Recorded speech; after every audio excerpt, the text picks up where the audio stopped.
এই মুহূর্তে সিলেট আন্তর্জাতিক ক্রিকেট স্টেডিয়ামে আছেন রিপোর্টার সাব্বির মিথুন। এনসিএল টি-20 ফাইনালের আরও খবর জানতে সরাসরি যোগ দিচ্ছি তার সঙ্গে। সাব্বির,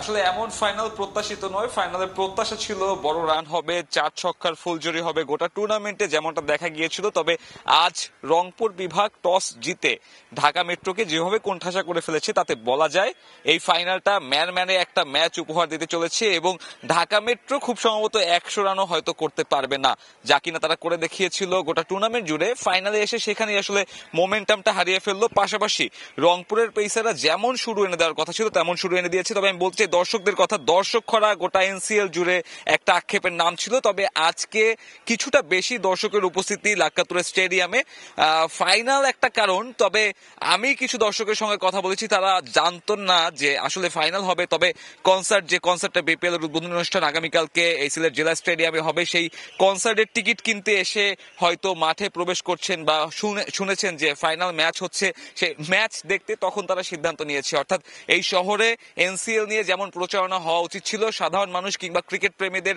যেভাবে জানানোর কথা ছিল সেটা কিন্তু জানাতে পারেনি আয়োজকরা কিংবা নীতি নির্ধারকরা। তার ফলশ্রুতিতে কিন্তু আমরা দেখেছি গোটা টুর্নামেন্ট জুড়েই সিলেটের স্টেডিয়াম ফাঁকা ছিল। আরেকটি বড় কারণ হতে পারে এই অদ্ভুত সময়ে ম্যাচ আয়োজন। আজ ফাইনালের সূচি ছিল 12:30 নাগাদ। এখানে খাবার দাবার খাওয়ার তেমন একটা ব্যবস্থা নেই। স্টেডিয়াম চত্বরে যে খাবার বিক্রি করা হয় বিপিএল এ সেরকমও কোনো ব্যবস্থা রাখা হয়নি। স্টেডিয়াম কিছুটা পাশে হওয়ায় দুপুরের খাবার খাওয়াটা একেবারেই অসম্ভব যদি আপনি খেলা দেখতে চান। তাই এই ম্যাচ ঘিরে আসলে শিক্ষার্থী কিংবা যারা পরিবার পরিজন নিয়ে এখানে খেলা দেখতে আসবে তারাও আসলে খুব একটা ইচ্ছুক ছিল না। তারপরেও আমরা দেখেছি ফাইনালের কারণেই হয়তো কিছু দর্শক এখানে এসেছেন যারা কিনা টিকিট কিনে এখানে ফাইনালের যে রোমাঞ্চ, অর্থাৎ গোটা টুর্নামেন্ট জুড়ে যেভাবে ক্রিকেট খেলা হয়েছে ফাইনালেও তাদের প্রত্যাশা ছিল ভালো ক্রিকেট উপহার দিবে এবং তা দেখতেই আসলে এই ওয়ার্কিং ডেতে তারা কিন্তু মাঠে এসে পৌঁছেছে। তাদের প্রত্যাশা পরের আসর থেকে বিসিবি আসলে এইসব বিষয়গুলো মাথায় রাখবে।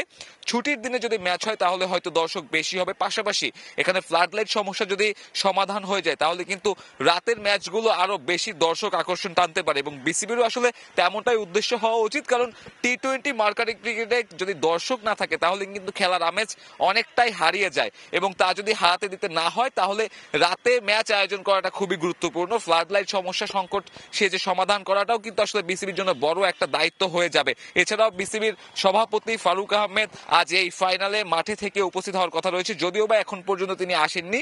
খেলার অলমোস্ট 35 মিনিট পার হয়ে গিয়েছে। তার সঙ্গে বিসিবি পরিচালক ফাহিম সিনারও আসার কথা। আমার কাছে এনসিএল ফাইনাল নিয়ে সিলেট থেকে এখন পর্যন্ত এই ছিল সব শেষ।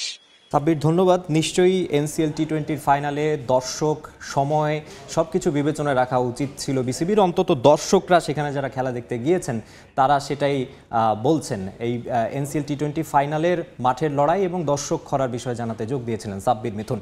যাব পরের রিপোর্টে।